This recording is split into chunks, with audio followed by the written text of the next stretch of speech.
घाट में हम अंतिम संस्कार कर रहे हैं। तो देखिए दंडी बाबा थे ग्राम गुम्मा मीरापुर के, तो वहीं पे ये रहते थे और इनका कोई नहीं था जिनका अंतिम संस्कार हम कर रहे हैं। तो जैसे ही अभी हम इसको वहाँ से मृतक शरीर को लेके आए अस्पताल से, तो उनकी जेब से ये पैसे निकले हैं और ये यहीं पे लग जाएंगे शमशान घाट में ही। मैं गिन के बताती हूँ कितने हैं।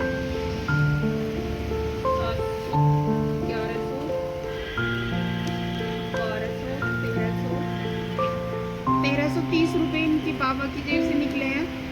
बताया जा रहा है जिस गांव में ये रहते थे ये बहुत अच्छे व्यक्ति थे और भगवान की बहुत आस्था रखते थे और दंडी बाबा के नाम से इन सबको सब जानते थे।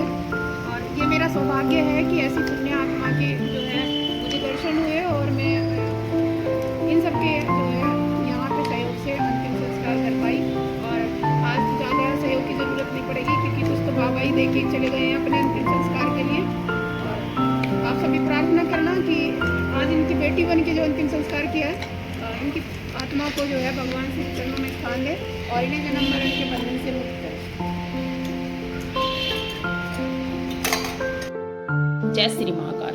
मैं क्रांतिकारी शालू सैनी, लावारिसों की वारिस।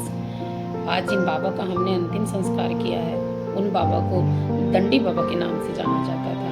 वो मुजफ्फरनगर के क्षेत्र के ही एक गाँव में मंदिर में वो काफ़ी टाइम से रहते थे। उनका अपना कोई परिवार नहीं था, लेकिन जब उनकी मृत्यु हुई तो मेरे पास सूचना आई, गाँव वालों ने मुझे बताया। मैंने उनकी बेटी बन के विधि विधान से अंतिम संस्कार किया। देखिए मुझे ये लगता है कि जिन का जरा सा भी फ़ोन आ जाता है मेरे पास अंतिम संस्कार के लिए, मुझे अंदर से फील होता है कि शायद पुनर्जन्म का कोई रिश्ता मेरा इनके साथ है, तभी मुझे सूचना मिली है। और मैं पूरे विधि विधान से उन्हें अंतिम विदाई देने में अपना तन मन धन पूरा लगाती हूँ, क्योंकि अंत समय में सभी को वहीं जाना है, वही मुक्ति द्वार है सबके लिए और हमारी मंजिल भी वही है, सबको वहीं जाना है।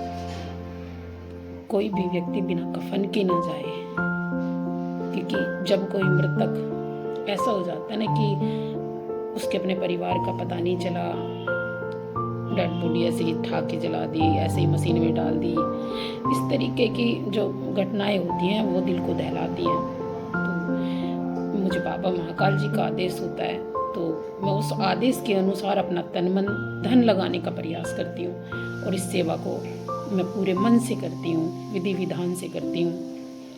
आप सब मेरी इस सेवा में साथ हो, मुझे समय समय पर सहयोग करते हो, तो ये सेवा लगातार ऐसे ही चलती आ रही है।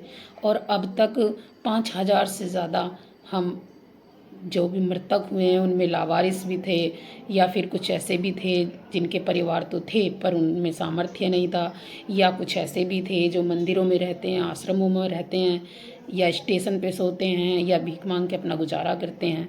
इस तरीके के अब तक अंतिम संस्कार की सेवा हमारी हो चुकी है और आगे परमात्मा ने चाहा, बाबा महाकाल जी ने चाहा तो मेरा अपना ये मन है कि जब तक मैं जीवित हूँ मैं प्रयास करती रहूँगी कि कोई भी मृतक बिना कफन के ना जाए और वो लावारिस के रूप में ना जाए। आप सब अपना साथ मेरे ऐसे ही बनाए रखना, क्योंकि मेरी जो ताकत हो आप सब हो, आप सबसे मेरी हिम्मत है, आप सबसे मेरी ताकत है। यदि आप सब मेरा सपोर्ट और मेरा साथ ऐसे ही देते रहेंगे तो मेरा हौसला बड़ा रहेगा। करने वाले बाबा महाकाल जी हैं, हम और आप सिर्फ माध्यम हैं, सिर्फ निमित्त मात्र हैं। इसके अलावा आपकी और हमारी और कोई औकात नहीं है। और मैं तो ये चाहूँगी कि बाबा महाकाल जी के आदेश से जो ये सेवा हमें और आपको मिली है इसको हम अपने पूरे मन से, तन से, धन से निभाएं, क्योंकि महाकाल जी हर किसी को इस सेवा के लिए नहीं चुनते। यदि हमें माध्यम बनाया है तो कुछ सोच के बनाया होगा। आओ हम अपनी कमाई का एक हिस्सा इस सेवा में ज़रूर लगाएं, क्योंकि अंत समय में सभी को वहीं जाना है। अंत द्वार सबका वही है और मंजिल सबकी एक ही है। हम कहीं भी भटकते फिर हो जाएं, अंत समय में हमारी मंजिल वही है। तो कोई भी अगर अपने परिवार से बिछड़ जाए और उसकी मृत्यु हो जाए तो उसको लावारिस कह देते हैं लोग। मैं नहीं चाहती कि इस दुनिया से कोई भी लावारिस के रूप में न जाए। आप सब इस सेवा में मेरी मदद ज़रूर करें, मेरा साथ ज़रूर दें। मेरा अकेले का कोई सामर्थ्य इतना नहीं है, मैं सिर्फ आप सबके साथ से, आप सबके सपोर्ट से, आप सबकी मदद से इस सेवा को आगे तक कर पा रही हूँ। आप सब मेरा साथ ऐसे ही बनाए रखना।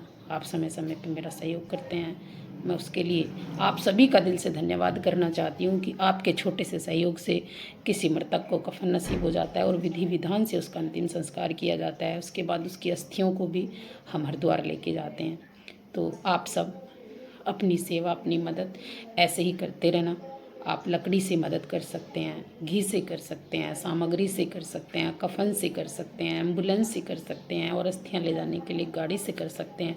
जो भी आपकी इच्छा हो आप वैसे हमारी मदद करें, ताकि ये सेवा हमारी बाबा महाकाल जी के आदेश से जो भी मृतक आएँ उनका विधि विधान से अंतिम संस्कार किया जा सके और उनको लास्ट समय में कफन नसीब हो सके।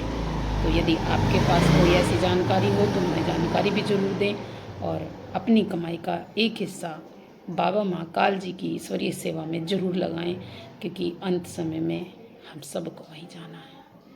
तो आइए, जो बाबा महाकाल जी ने हमें ये सेवा दी है, इसको आप और हम मिल के करते हैं। पता नहीं किस रूप में आकर नारायण मिल जाएगा। तो आप हम भगवान की खोज ना करके हम सेवा पे चलते हैं। हो सकता है इस सेवा को करते करते हमें भी भगवान मिल जाए। तो हम निस्वार्थ सेवा करते हैं, आप और हम मिलके। जहाँ हमारा अपना कोई स्वार्थ नहीं है, भला मरे हुए लोगों से क्या ही स्वार्थ होगा। तो आप मिलके हम सेवा करते हैं। बाबा महाकाल जी आप सभी सहयोगियों का, परिवार हमेशा कृपा बनाए रखे। मेरे जितने भी इस सेवा में मदद करते हैं उन सभी सहयोगियों के परिवार में हमेशा खुशियाँ बनी रहें। हमेशा परिवार में बच्चे सभी खुश रहें और उनके लंबी उम्र हो। मैं यही प्रार्थना बाबा महाकाल जी से करती हूँ। आप सब अपना साथ ऐसे ही बनाए रखना। आप सबका बहुत बहुत धन्यवाद। और यदि आपको सही लगे तो आप मेरी वीडियो ज़्यादा से ज़्यादा शेयर भी करना, ताकि ये सेवा दूर तक पहुँच सके। और मेरा एक नंबर है, अभी बताया था मैंने, 8273189764। इस नंबर पे गूगल पे, फ़ोन पे चलता है।